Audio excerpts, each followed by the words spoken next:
हाय, मेरा नाम एलन स्टर्रिक है और आज मैं आपके साथ कुछ ऐसी बातों को रखना चाहता हूं जो परमेश्वर ने मेरे जीवन में की। मेरा जन्म एक जादू टोना वाले परिवार में, दैविक शक्तियों पर विश्वास रखने वाले परिवार में हुआ था। और इससे पहले कि मैं आपको बताऊं परमेश्वर ने मुझे कैसे बचाया, कैसे छुड़ाया, मैं अपने परिवार के बारे में आपको थोड़ा बता देता हूं। I didn't grow up in a Christian home. I lived in probably what you would call a very strong spiritual home. मेरा पालन पोषण एक बड़े ही आत्मिक परिवार में हुआ। आत्मिक मतलब वो लोग क्रिश्चियन नहीं थे, लेकिन हिंदू थे और जादू टोना पर विश्वास करने वाले लोग। जब मैं 11 साल का था तो एक बार मैं अपने स्कूल के प्लेग्राउंड में खेल रहा था और उसी समय मैं बेहोश हो गया और मुझे सपने में उठा लिया गया। मैंने सपने में देखा कि मेरी उम्र 40 से 50 साल के बीच हो चुकी है और मैं एक बिजनेस सूट पहन के अपने जीवन के बहुत सारे आनंद उठा रहा हूँ, अपने जीवन को अच्छे से जीने की कोशिश कर रहा हूँ। और थोड़े समय बाद मैं फिर दोबारा वापस आ गया पृथ्वी पर और उठने के बाद मुझे लगा कि मैं सिर्फ 11 साल का लड़का हूँ, लेकिन अभी मैं सपने में 40 से 50 साल का व्यक्ति था। मैं कुछ समझ नहीं पा रहा था, सब बहुत ही ज़्यादा कन्फ्यूजिंग था। और उस सपने को देखने के बाद जब मैं दोबारा अपने शरीर में आ गया, मुझे होश आया, तो मैं अपने दोस्तों की तरफ देखने लगा और मैं इन सब चीज़ों को समझ नहीं पा रहा था क्योंकि मेरा पालन पोषण एक क्रिश्चियन फैमिली में नहीं हुआ। मैं नहीं जानता था सपनों के बारे में, दर्शन के बारे में। लेकिन एक बात बिल्कुल तय थी कि मैं 3-4 दिन तक बहुत ही ज़्यादा असमंजस में पड़ा रहा। मैं बहुत ही ज़्यादा कन्फ्यूज था इन सब बातों को लेकर। कुछ सालों के बाद मेरे माता पिता का तलाक हो गया और मैंने अपने पिता के साथ रहना शुरू कर दिया। जैसे समय बीता, थोड़े समय बाद मेरे पिता ने एक दूसरी औरत से शादी कर ली जो कि मेरी सौतेली माँ थी। और मेरी सौतेली माँ बहुत ही ज़्यादा जादू टोना करती थी, दूसरों का माइंड पढ़ लेती थी, हिंदुज़म को बहुत ज़्यादा फॉलो करती थी और कुछ अजीब अजीब चीज़ें करती थी जिन्हें मैं नहीं समझता था। एक बार जब मैं अपनी सौतेली माँ से बात कर रहा था इन सब चीज़ों के बारे में, उन्होंने मुझे कुछ बातें बताई। उस समय अब क्योंकि मैं प्रभु को नहीं जानता था तो मुझे नहीं पता था कि शैतान हमें इतने अजीबोगरीब तरीके से भी भरमा सकता है।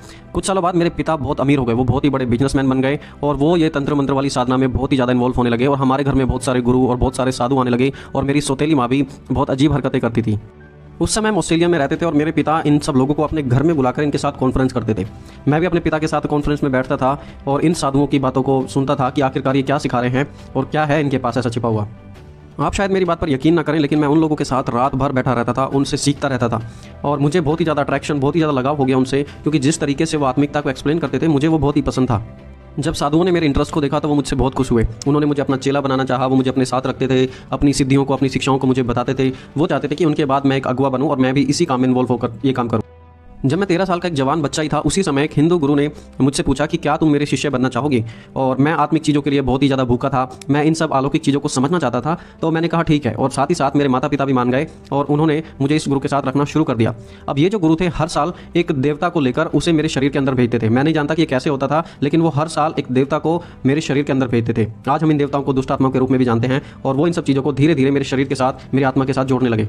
उन्होंने मुझे बताया कि वो इस दुनिया में 3 लाख बार जन्म ले चुके हैं। वो उन्होंने जन्म लिया, वो मारे गए और फिर दोबारा उन्होंने जन्म लिया 3 लाख बार। जैसे कि हिंदुज़म में होता है, मनुष्य एक के बाद एक योनि में प्रवेश करता है, वो वैसे हर साल मेरे गुरु यह कहकर कि मैं तुम्हारे अंदर देवताओं को भेज रहा हूँ, यह कहकर मेरे अंदर इन आत्माओं को भेजते गए और मेरे शरीर के अंदर इन सब आत्माओं को भेज दिया। उस समय मैं नहीं समझता था कि मैं एक बहुत ही बड़े डिसेप्शन का शिकार हो रहा हूँ, लेकिन मुझे बहुत ही अच्छा लगता था। मुझे लगता था कि जैसे मैं बहुत आत्मिक बन रहा हूँ और अब मैं पूरी दुनिया के ऊपर कंट्रोल रखना शुरू कर सकता हूँ। मेरे गुरु लगातार मुझे आत्मिक बातों के बारे में, सिद्धियों के बारे में, भूत पिशाच के बारे में, इन सब चीज़ों के बारे में सिखाते थे और वो कहते थे देखना तुम एक दिन जाकर बहुत ही बड़े गुरु बनेंगे और बहुत सारे लोग तुम्हारे कारण जीवन पाएंगे और हमारे तंत्र मंत्र को सीखेंगे।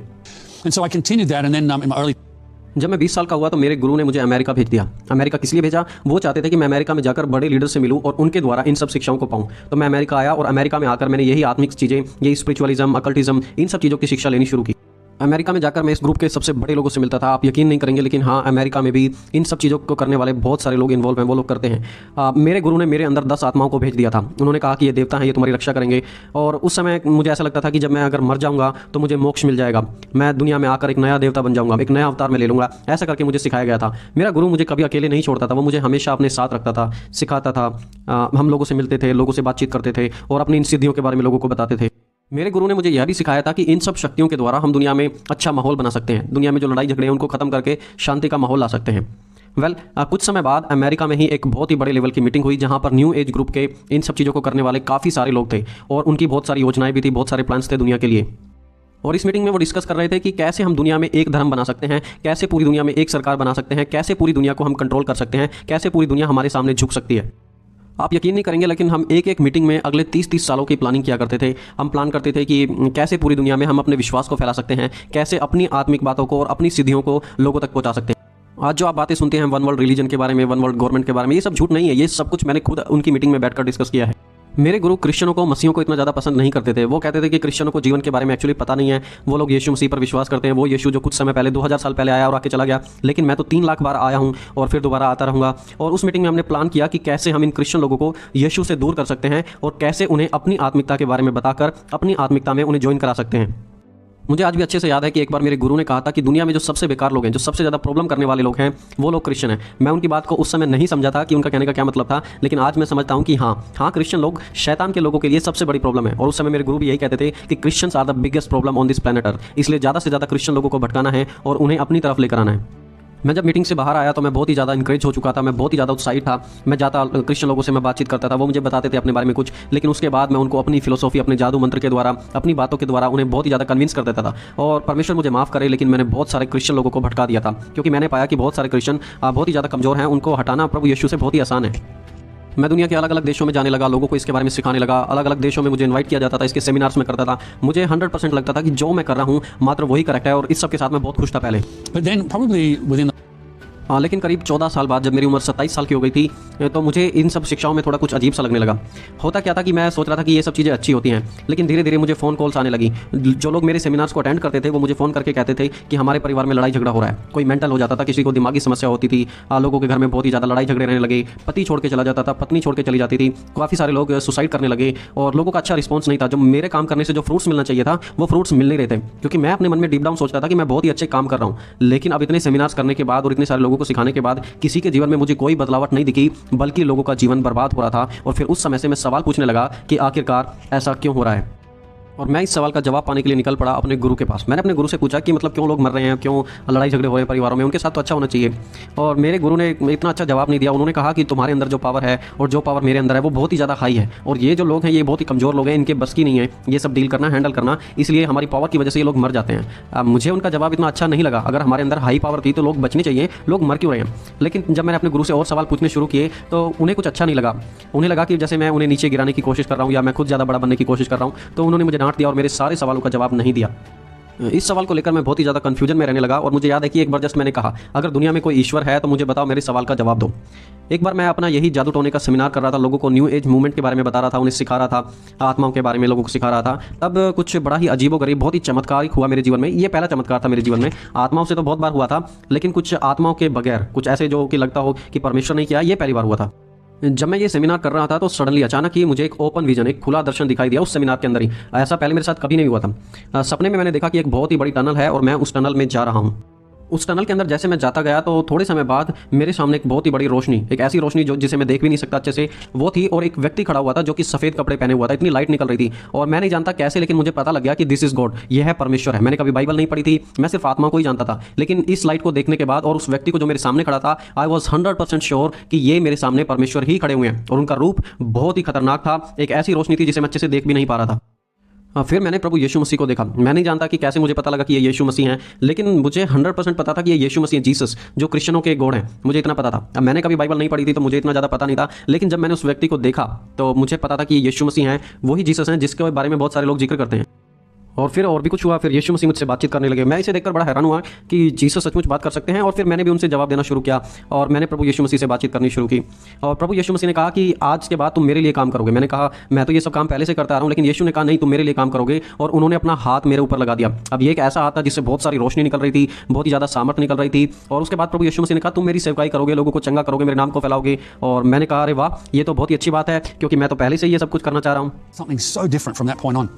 And I wasn't और उस दिन के बाद से मैं बिल्कुल एक नया व्यक्ति बन गया। मैं घर आया, मैंने अपनी माँ से पूछा कि माँ क्या हमारे आसपास कोई चर्च है। और मेरी माँ ने एक चर्च का एड्रेस मुझे बताया। मैं चर्च में गया, और जब मैं चर्च में गया तो मैं ये सोच कर जा रहा था कि जब मैं चर्च में जाऊँगा तो सडनली मेरे अंदर जो मेरी सामर्थ है, जो मेरी दुष्ट आत्माओं की सामर्थ है, वो आ जाएगी। और वहाँ पर जो क्रिश्चियन लोग हैं वो सारे कन्फ्यूज हो जाएंगे, और वो लोग मुझसे सुनना चाहेंगे, मुझे स्टेज पर बुलाएंगे, और मैं उन लोगों को अपनी आत्मिकता के बारे में और अपनी आत्मिक शक्तियों के बारे में बताऊँगा। लेकिन ऐसा हुआ नहीं, बल्कि उसके विपरीत ही हुआ। उस चर्च के पासवान प्रचार कर रहे थे मत्ती उसका 11 अध्याय से। वो कह रहे थे कि मेरा जुआ ले लो क्योंकि मेरे जुए का वजन कम है, और हे सब परिश्रम करने वाले और बहुत से दबे हुए लोग मेरे पास आओ, मैं तुम्हें आराम दूंगा। तो मैं सोचने लगा ये कैसे आराम के बारे में बात कर रहे हैं और ये कैसे आराम दे सकते हैं। मुझे कुछ सारी जो टीचिंग्स थी, जैसे हिंदू लोग सिखाते हैं प्रेम करने के बारे में, वैसा भी कुछ लगा। लेकिन जब उन्होंने वो मत्ती 11:28 वाली बात कही कि मेरे पास आओ मैं तुम्हें विश्राम दूंगा, तो पासवान की बात और जो यीशु मसीह ने मुझे दर्शन में कहा था, ये सब बातें मुझे बिल्कुल मैच करती हुई लगी। और मुझे लगा कि हाँ, यहाँ कुछ ना कुछ तो परमेश्वर की बात है, और कहीं ना कहीं ये जो शब्द बोल रहे हैं ये मेरे अंदर परमेश्वर की ही आवाज़ आ रही है। कलीसिया के बाद एज यूजुअल मेरे लिए प्रार्थना की गई और जब वो प्रार्थना कर रहे थे तो एक अचानक ही एक आत्मिक चीज़ आई और वो मुझसे टकरा गई। उसने मुझे ऐसे जोर से झटका मारा कि मैं अपने आप को कंट्रोल नहीं कर पाया और उस दिन के बाद से मेरा जीवन बहुत ही ज़्यादा बदल गया। पवित्र आत्मा मेरे अंदर वास करने लगी और मैंने फिर कहा कि ठीक है, अगर मेरे साथ कुछ ऐसे स्पिरिचुअल एक्सपीरियंस हो रहे हैं तो फिर मैंने बाइबल ले ली और मैंने 12 महीने यानी कि 1 साल तक मैंने बाइबल पढ़ना शुरू किया और मैंने वादा किया था कि मैं 1 साल बाइबल पढ़ूंगा और जो यीशु मुझे करने के लिए कहते हैं वो मैं करूंगा और फिर मैं चेक करूंगा कि क्या यीशु सच्चे परमेश्वर हैं या फिर ये भी हमारे गुरुओं की तरह ही एक है। उन 12 महीनों में जब मैं बाइबल पढ़ रहा था और सच्चे परमेश्वर को जानने की कोशिश कर रहा था, प्रभु यीशु मसीह के नाम से चमत्कार होने लगे, दुष्ट आत्माएं निकलने लगी, बीमार चंगे होने लगे, लोगों का जो रिश्ते टूट रहे थे, डाइवोर्स हो रहे थे, वो लोग दोबारा वापस जुड़ने लगे और मैंने इतने ज़्यादा अद्भुत मिराकल्स और चमत्कार देखने शुरू किए प्रभु यीशु मसीह के नाम में, जो मैंने कभी भी अपनी आत्मिक चीज़ों में, अपनी सिद्धियों में पहले कभी भी नहीं देखे थे। तो अब यीशु क्योंकि मेरे जीवन में काम कर रहे थे तो मुझे लगा कि हाँ, अब मुझे एक बेटर देवता मिल गए हैं। तो मैं बड़ा एक्साइटेड था और मैं एक्साइटमेंट के साथ अपने गुरु के पास गया। मैंने अपने गुरु को बताया कि मुझे यीशु मिल चुके हैं और मैंने उनको पूरी बात बताई कि 1 साल तक मैंने बाइबल पढ़ी है और मैंने सच को जानने की कोशिश की और वो यीशु सच है। मैंने वो देखा जो मैंने कभी भी नहीं देखा था। जब मैंने यीशु का नाम लिया तो मेरे गुरु दुष्ट आत्मा से भर गए। जी हाँ, एक डीमन उनके अंदर आ गई, वो मेरे ऊपर चिल्लाने लगे। उन्होंने बहुत ही ज़्यादा भला बुरा, बहुत ही ज़्यादा श्राप मेरे ऊपर दिए और उन्होंने तुरंत थोड़ी देर बाद ही मुझे उस ऑर्गेनाइजेशन से, अपने ग्रुप से निकाल दिया और हर जगह से मुझे बैन कर दिया था।